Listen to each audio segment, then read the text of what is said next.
Hi friends, మనమైతే ఈరోజు సొద్దవడలు ఎలా చేసుకోవాలో చూద్దాం. కిలో సొద్దల పిండి తీసుకుంటే కిలో బెల్లం తీసుకొని బాగా నలగొట్టుకొని స్టవ్ మీద పెట్టుకుని వాటర్ పోసుకొని మరగనివ్వాలి. కొబ్బరి చిన్న ముక్కలు కట్ చేసుకుని అందులోకి యాలకులు వేసుకొని బాగా మిక్సీ పట్టుకోవాలి. అలా వస్తే సరిపోతుంది. బెల్లం ఇలా బాగా కరిగిపోయినాక తేరు పట్టుకోవాలి. అప్పుడే ఏదైనా డస్ట్ ఉంటే పోతుంది. ఇప్పుడు దాన్ని గ్యాస్ మీద పెట్టుకొని కొబ్బరి యాలకుల పౌడర్ వేసుకొని బాగా మిక్స్ చేసుకోవాలి.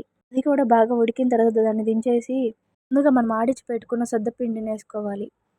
కొంచెం కొంచెం వేసుకోవాలి, లేకపోతే దాన్ని కలపడం కష్టంగా ఉంటుంది. దాన్ని బాగా కలుపుకోకపోతే ఉండలు అయిపోతుంది. కలిపే కొంది బాగా గట్టిపడుతుంది. ఇంకైతే కలుపుకోవడం అయిపోయింది. ఇప్పుడైతే ఫస్ట్ మనం ఖర్జూరు చేసుకుందాం.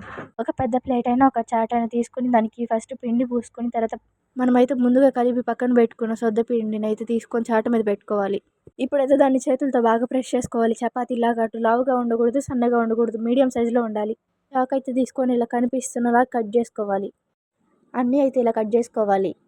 మనమైతే ఎప్పుడు ఇలా ట్రై చేసి ఉన్నాం. మీరు ఒకసారి ట్రై చేయండి, బాగా వస్తుంది. టేస్ట్ కూడా చాలా బాగుంటుంది. అయితే చిన్నగా కట్ చేసుకోవాలి, లేకపోతే అంటుకొని వెళ్ళిపోద్ది, లేకపోతే ఉండైపోద్ది. ఇప్పుడైతే స్టవ్ మీద బాండలు పెట్టుకొని నూనెని అయితే వేడి చేసుకుందాం. నూనె అయితే మొత్తం హీట్ అయ్యే లోపల మనమైతే ఇది కట్ చేసుకుందాం. దీన్ని కట్ చేసుకునేటప్పుడు అయితే కొంచెం ఆయిల్ కానీ చూసుకోండి, అదైతే మరీ హీట్ ఎక్కకూడదు.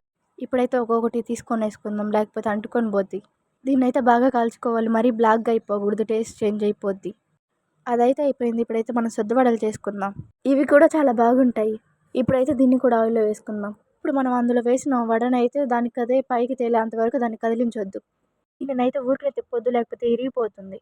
అయితే హై ఫ్లేమ్లో పెట్టకూడదు, లేకపోతే కాలిపోతాయి. ఈ రోజుకైతే ఇంతే. మీరు ఎలా వచ్చిందో ట్రై చేసి కామెంట్ చేయండి. Bye bye.